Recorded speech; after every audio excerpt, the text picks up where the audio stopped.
नमस्कार।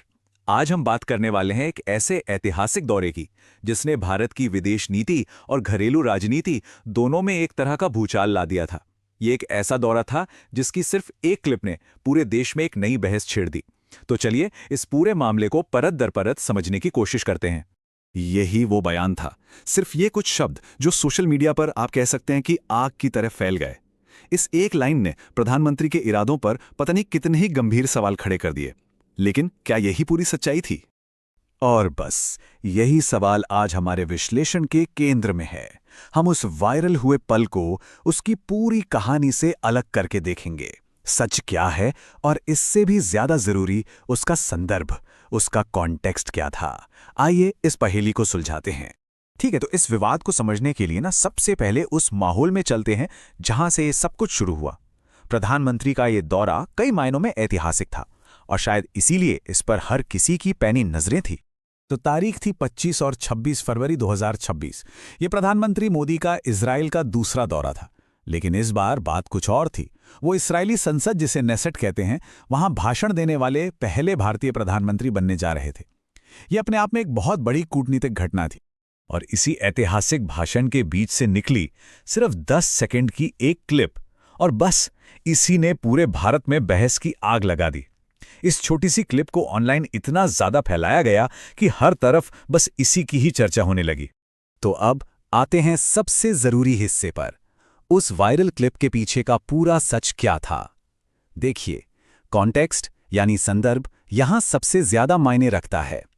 चलिए देखते हैं कि अधूरा सच और पूरा बयान असल में था क्या। तो देखिए, वायरल क्लिप में जो बात सुनाई दी वो थी इजराइल फादरलैंड है और भारत मदरलैंड। लेकिन पूरा वाक्य ये था वे, और यहां वे का मतलब है इजराइल में रहने वाले भारतीय मूल के यहूदी। वो लोग दृढ़ता से मानते हैं कि इजराइल उनका फादरलैंड है और भारत उनका मदरलैंड। देखिए, ये छोटा सा संदर्भ बयान का पूरा मतलब ही कैसे बदल देता है। और इस बात की पुष्टि फैक्ट चेकिंग संस्था बूम ने भी की। उन्होंने साफ किया कि वीडियो को उसके सबसे जरूरी संदर्भ के बिना ही वायरल किया गया था। मतलब प्रधानमंत्री ये बात अपने लिए नहीं बल्कि इस्राएल में बसे भारतीय यहूदियों की भावनाओं के बारे में कह रहे थे। वैसे उस भाषण में सिर्फ यही एक बात नहीं थी। प्रधानमंत्री ने 7 अक्टूबर के हमास हमले के पीड़ितों के लिए संवेदना जताई, आतंकवाद के खिलाफ एक कड़ा रुख भी अपनाया और हिब्रू शब्द टिक्कुन ओलम यानी दुनिया को बेहतर बनाना और संस्कृत के वसुधैव कुटुंबकम के बीच एक सांस्कृतिक पुल बनाने की भी कोशिश की। भाषण का अंत उन्होंने आम इस्राइल चाय और जय हिंद के नारों से किया। लेकिन जो कहा गया उससे ज्यादा ध्यान उस बात ने खींचा जो नहीं कही गई। पूरे भाषण में गाजा में मारे गए 73,000 से ज्यादा फिलिस्तीनियों का कोई जिक्र तक नहीं था। हमास के हमले की निंदा तो हुई, लेकिन गाजा में हो रही मौतों पर एक तरह की चुप्पी साध ली गई, और ये चुप्पी ही विवाद का दूसरा सबसे बड़ा कारण बन गई। अच्छा, अब जरा भाषण और विवादों से हट कर देखते हैं। इस दौरे का असली मकसद वो बड़े समझौते थे जो बंद दरवाजों के पीछे हुए। ये समझौते भारत और इस्राएल के रिश्तों को एक बिल्कुल नए रणनीतिक स्तर पर ले जाने वाले थे। चलिए देखते हैं कि क्या क्या डील्स हुई। जरा इस आंकड़े पर गौर कीजिए, 34%। 2020 से 2024 के बीच इस्राएल के कुल रक्षा निर्यात का 34% हिस्सा अकेले भारत को गया। ये एक बहुत बहुत बड़ी संख्या है जो दिखाती है कि दोनों देशों के बीच रक्षा संबंध कितने गहरे हैं। और अगर इसे डॉलर में देखें तो इन्हीं 4 सालों में भारत ने इजराइल से $20 बिलियन, जी हां, $20 बिलियन से भी ज्यादा के हथियार खरीदे। ये बताता है कि ये रिश्ता सिर्फ कूटनीतिक नहीं है बल्कि एक बड़ा सामरिक और आर्थिक रिश्ता बन चुका है। तो क्या क्या समझौते हुए? रक्षा क्षेत्र में बराक 8 मिसाइल डिफेंस सिस्टम के अपग्रेड पर बात हुई।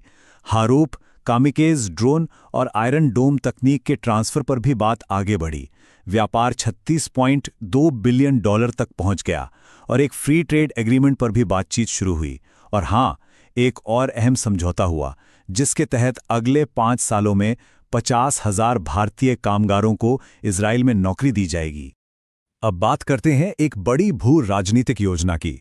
इस दौरे के दौरान इजरायली प्रधानमंत्री नेतन्याहू की एक महत्वाकांक्षी हेक्सागन मतलब षटभुज गठबंधन की योजना भी खूब चर्चा में आई। चलिए समझते हैं कि ये आखिर है क्या। तो इस प्रस्तावित गठबंधन के 6 स्तंभ थे। इसके केंद्र में इजराइल और भारत थे और इनके साथ थे अब्राहम समझौते वाले अरब देश, कुछ अफ्रीकी और भूमध्य सागरीय देश और कुछ दूसरे एशियाई देश। ये एक बहुत बड़ा जियोपॉलिटिकल नेटवर्क बनाने की कोशिश थी। और इस गठबंधन का मकसद क्या था?